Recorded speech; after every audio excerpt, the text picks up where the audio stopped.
before Greece, before Rome, before the great empires of Europe rose from the ashes of history, there was Egypt, a civilization obsessed with eternity.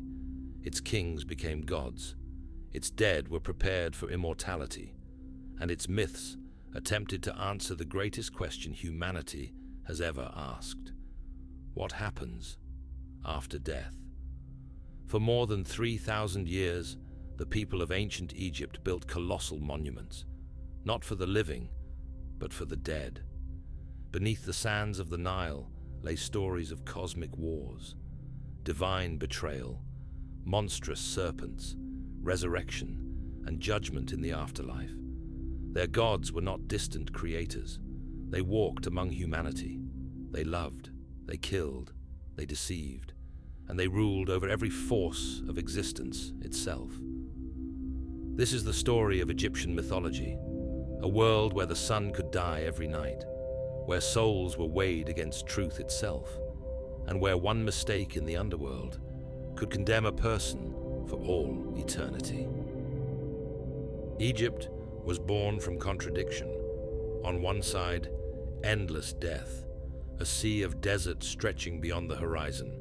On the other, life, the Nile River, a ribbon of green cutting through the wasteland like a vein through stone. Without the Nile, Egypt would never have existed. Every year, the river overflowed its banks. The floods arrived with terrifying power, yet they brought life. Rich black soil spread across the land. Crops flourished. Kingdoms survived. To the ancient Egyptians, this miracle could not be random.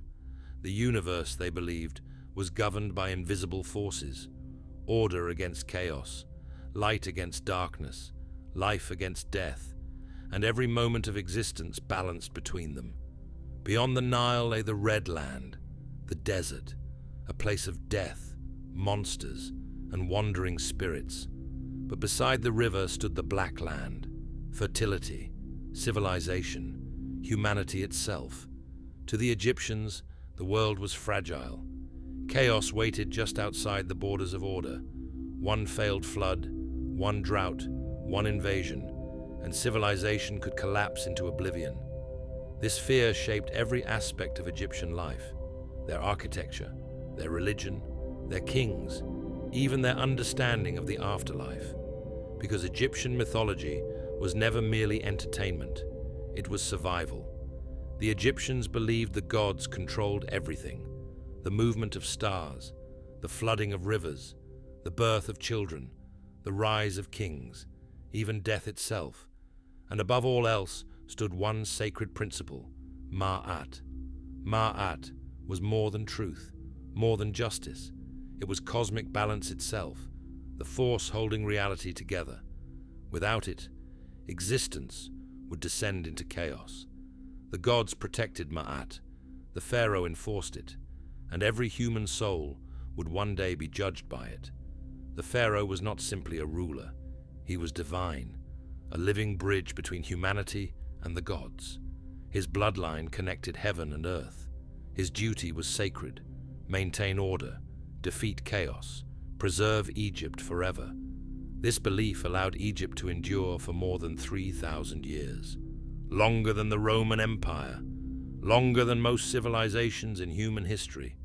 And during that time, the Egyptians built monuments unlike anything the world had ever seen. The pyramids, colossal tombs designed not for the living, but for eternity. Every stone carried a message. Death was not the end. Death was a doorway. And to understand why the Egyptians feared death so deeply, we must begin at the beginning, before humanity, before earth, before light itself.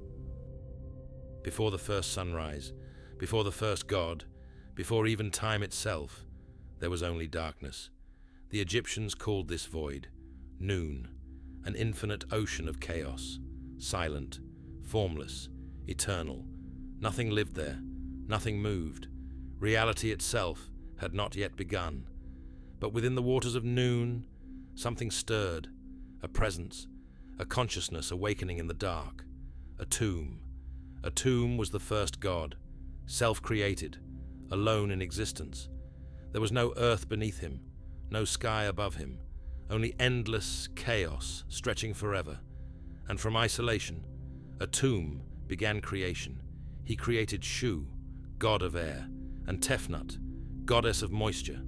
Together they formed the first elements of existence. From them came Geb, the earth, and Nut, the sky. But Geb and Nut clung together so tightly that nothing could exist between them. So Shu forced them apart, separating heaven from earth, creating space for life itself. Every sunrise, every mountain, every human life existed because of this separation. Creation itself was fragile. Order had emerged from chaos, but chaos still waited beyond the edges of reality. The Egyptians never believed chaos disappeared.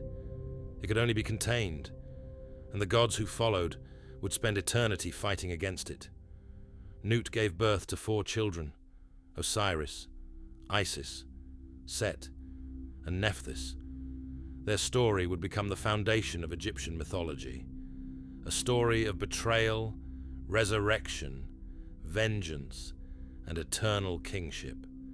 Because among the gods, jealousy was already growing, and the first great tragedy was about to unfold. Osiris became king of Egypt, and under his rule, civilization flourished. He taught humanity agriculture, writing, law, religion. To later generations, Osiris was more than a ruler. He was the symbol of civilization itself, a god who transformed humanity from savagery into order. But not all gods celebrated his reign. His brother Set watched with growing hatred. Set was not a god of peace. He ruled storms, deserts, violence, and chaos. To the Egyptians, Set represented the untamed forces of nature. Sandstorms that swallowed armies, foreign invaders crossing the desert, the unpredictable violence of existence. And as Osiris became beloved by humanity, Set became consumed by envy. So Set devised a plan, a trap disguised as celebration. He presented a magnificent chest crafted from precious wood and gold, beautiful beyond imagination. Set announced whoever fit perfectly inside the chest could keep it as a gift. One by one, guests attempted to fit. Too tall, too small, too broad. Then Osiris stepped forward. The chest had been built precisely for him. The moment he entered, Set slammed the lid shut. The coffin was sealed, bound with chains, covered in molten lead, and thrown into the Nile. Egypt had lost its king, and chaos spread across the land.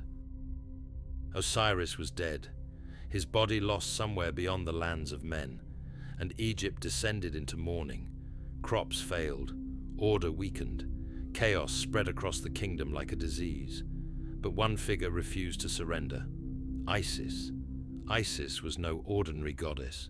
She was the embodiment of wisdom, motherhood, and magic. The Egyptians believed her knowledge was so powerful. Even the gods feared it. Some myths claimed Isis secretly learned the hidden name of Ra himself. And in Egyptian mythology, to know a god's true name was to possess power over them. Determined to restore Osiris, Isis began a journey across Egypt, through swamps haunted by spirits, across deserts ruled by Set, into forgotten temples buried beneath sand. She searched endlessly for the body of her husband. According to legend, the coffin of Osiris drifted far from Egypt, eventually becoming trapped inside the trunk of a great tree. The tree grew around the coffin, encasing the dead god within living wood. Years later, the tree was cut down and used as a pillar in a foreign king's palace.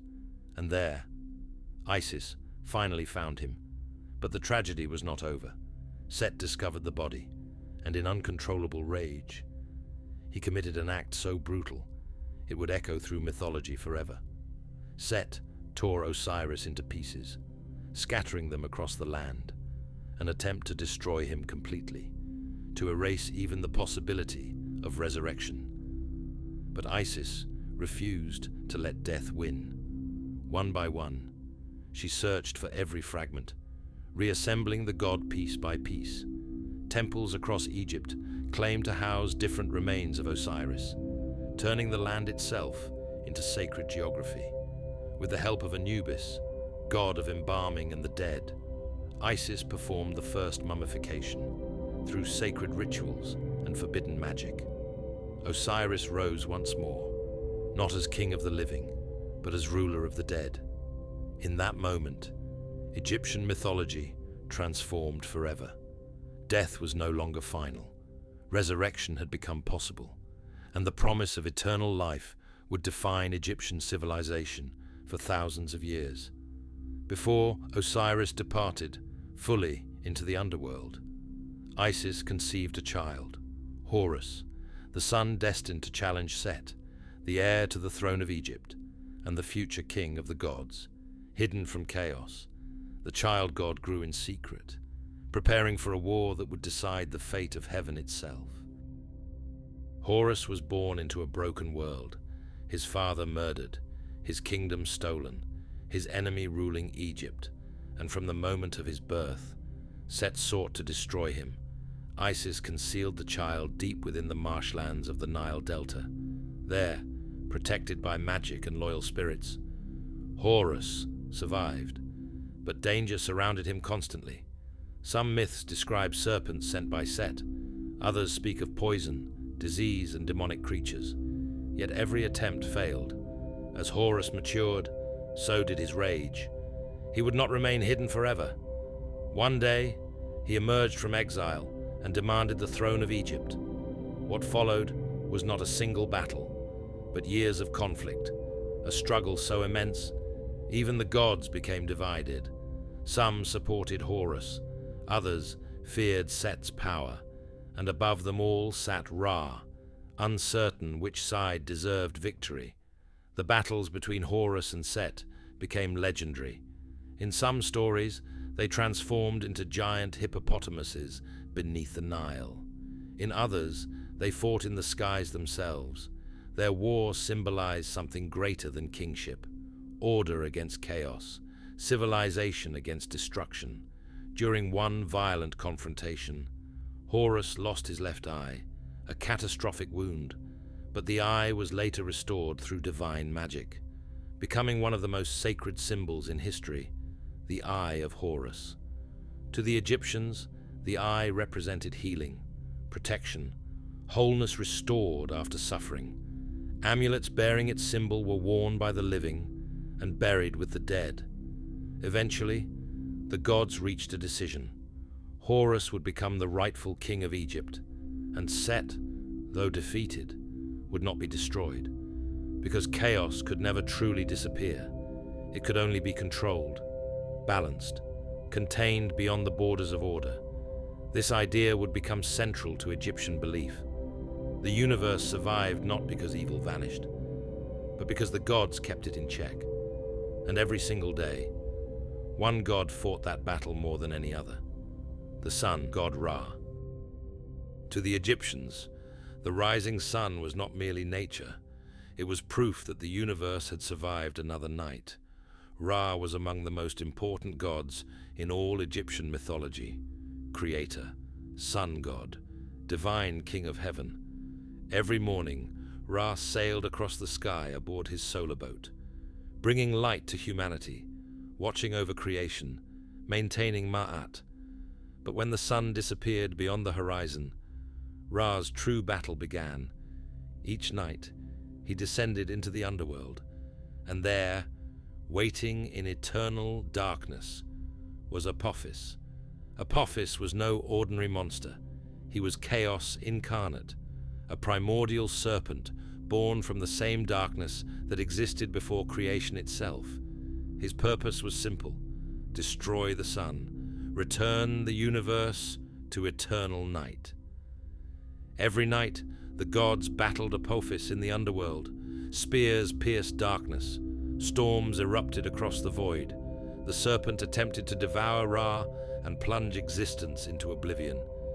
Egyptian priests believed their rituals aided Ra in this cosmic war. Through prayers and ceremonies, humanity itself helped preserve creation. Every sunrise was a victory, every dawn proof that chaos had been defeated once again. Some myths described Ra growing old, weakened, vulnerable. Humanity began plotting against him, and in response, Ra unleashed one of the most terrifying beings in Egyptian mythology, Sekhmet. Sekhmet was the lioness goddess of war and destruction, sent to punish humanity. But her fury became uncontrollable. She slaughtered so many people, the gods themselves feared she would exterminate mankind entirely. To stop her, Ra flooded the land with beer dyed red like blood. Sekhmet drank deeply, believing it was the blood of her enemies. She became intoxicated, and humanity survived. These myths were not simply stories. They reflected Egyptian fears, disease, war, famine, cosmic collapse.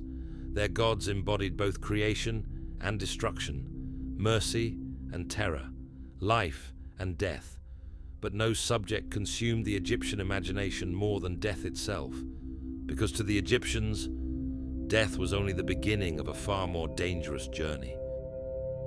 Ancient Egypt became obsessed with eternity. Their monuments, their rituals, their religion, all revolved around one central belief: the soul could survive death. To preserve the soul, the body itself had to survive. And so, the Egyptians developed one of history's most famous practices: mummification. The process was long, sacred, and horrifying. Organs were removed, bodies dried with natron salt, wrapped in layers of linen, protected with spells and amulets, every step designed to prepare the dead for eternity. The Egyptians believed the human soul contained multiple parts: the Ka, the Ba, the Ren, aspects of identity that needed protection after death. If rituals failed, the soul could be lost forever. To guide the dead through the underworld, tombs were filled with sacred texts, spells, instructions, warnings. Today we call them the Book of the Dead. After death, the soul entered Duat, the Egyptian underworld, a terrifying realm of darkness, rivers of fire, serpents, demons, guardians demanding secret passwords. Failure meant annihilation. Eventually, every soul arrived before the Hall of Judgment. There stood Anubis, guardian of the dead, watcher of tombs, the jackal-headed god who guided souls toward their final fate. The dead person's heart was placed upon a scale. On the opposite side rested the feather of Ma'at: truth, justice, cosmic balance. If the heart was corrupted by evil, it became heavier than the feather. Waiting beside the scales was Amit, a horrifying creature formed from crocodile, lion, and hippopotamus, devourer of souls. Those judged unworthy were consumed forever. No heaven, no rebirth, no second chance, complete oblivion. But the righteous entered paradise, the field of reeds, an eternal reflection of Egypt itself. Peaceful rivers, endless harvests, reunion with loved ones, and life everlasting beside the gods. This vision of eternity drove Egypt's greatest achievements. Tombs became fortresses against decay. Pyramids became stairways to immortality. Entire kingdoms devoted unimaginable wealth to preparing for death. Yet even civilizations that worship eternity cannot escape time. For thousands of years, the gods of Egypt ruled the imagination of an empire. Their temples towered above cities. Their priests guided kings. Their symbols shaped everyday life. But no civilization lasts forever. Egypt faced invasion after invasion. Assyrians, Persians, Greeks, Romans. New religions spread across the ancient world. And slowly, the old gods began to fade. Temples closed. Rituals ceased. Sacred knowledge disappeared. The final priests of the ancient religion vanished into history, and the myths of Egypt became legend. Yet Egypt never truly died. Its mythology survived, hidden within symbols, stories, religions, architecture, fantasy. Even today, the influence of Egyptian mythology remains everywhere. The Eye of Horus still appears across the world. Obelisks stand in modern cities. Countless stories of resurrection, judgment, and eternal life echo themes first imagined beside the Nile thousands of years ago. Egyptian mythology endured because it explored fears that remain deeply human: death, chaos, power, the longing for immortality, and the terrifying possibility that existence itself hangs by a fragile thread. Beneath the sands of Egypt, the gods still sleep. Osiris waits in the underworld. Ra sails endlessly through the night, and somewhere beyond the horizon of death, the scales of judgment still remain, waiting for us all. If you enjoyed this journey into the world of ancient Egyptian gods, chaos, and eternity, make sure to leave a like and subscribe to the channel for more mythological documentaries just like this one. And let me know in the comments, where in the world are you watching from? Egypt, Europe, America, somewhere far beyond the Nile? I always love seeing how far these ancient stories travel across the world. Until next time, sleep well, and remember, somewhere beneath the sands of Egypt, the gods are waiting.